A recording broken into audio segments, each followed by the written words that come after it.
विधानसभा निवडणुका महिनाभर पुढे ढकलल्या जाऊ शकतात। राष्ट्रवादी शरद पवार पक्षाचे प्रदेशाध्यक्ष जयंत पाटील यांनी मोठा दावा केलाय। सरकारकडून निवडणुका पुढे ढकलण्याचा प्रयत्न सुरू आहे असं जयंत पाटील यांनी म्हटलंय। नोव्हेंबरमध्ये निवडणुका घेण्याबाबत सरकारचे प्रयत्न असंही जयंत पाटील यांनी म्हटलंय।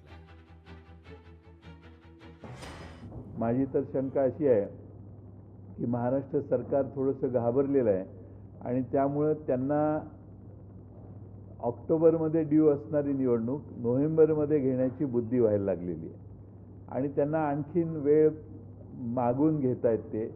आणि माझा असा अंदाज आहे की नोव्हेंबरच्या 15-20 तारखेच्या दरम्यानच हे निवडणूक घेऊ शकतील। त्याच्या आधी 3 महिन्यात ज्या काही घोषणा केलेल्या आहेत त्याचे जास्तीत जास्त पैसे वाटण्याचं काम तिजोरीतनं हे सरकार करेल। घाबरताय कशाला?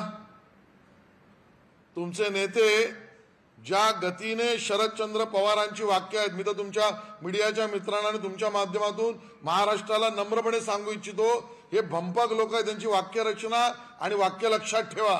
निवडणूक आयोग ज्या तारखा ठरवणार आहेत त्याच्याबद्दल भ्रम पसरवणे आणि स्वतःच्या भीतीचं जाहीर प्रदर्शन करणे, घाबरलेली आहे राष्ट्रवादी काँग्रेस शरद पवार गट। आणि मी कालही एका चॅनलला म्हटलं, आज पुन्हा सांगतोय, जशा जशा निवडणुका जवळ येतील महाराष्ट्र विकास आघाडीचं अस्तित्व संपुष्टात येईल, जागा वाटपामध्येच संपुष्टात येईल। माननीय जयंत पाटील साहेब काय म्हणाले मी काही कुठं टीव्हीवर वगैरे बघितलं नाही, पण ते ज्येष्ठ नेते आहेत। निवडणुका घेण्याचं काम हे निवडणूक आयोगाचं असतं। निवडणूक कधी घ्यायची हे सरकार ठरवत नाही, हे निवडणूक आयोग ठरवतं। सरकार पूर्णपणे ताकदीनं मैदानात आहे।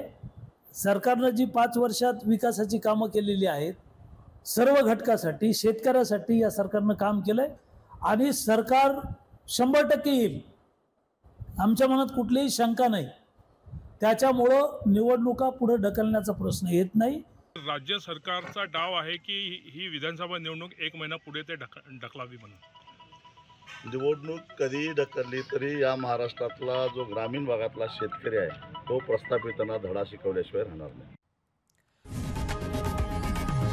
लोकशाही मराठी ऐका, पहा, जागरूक रहा।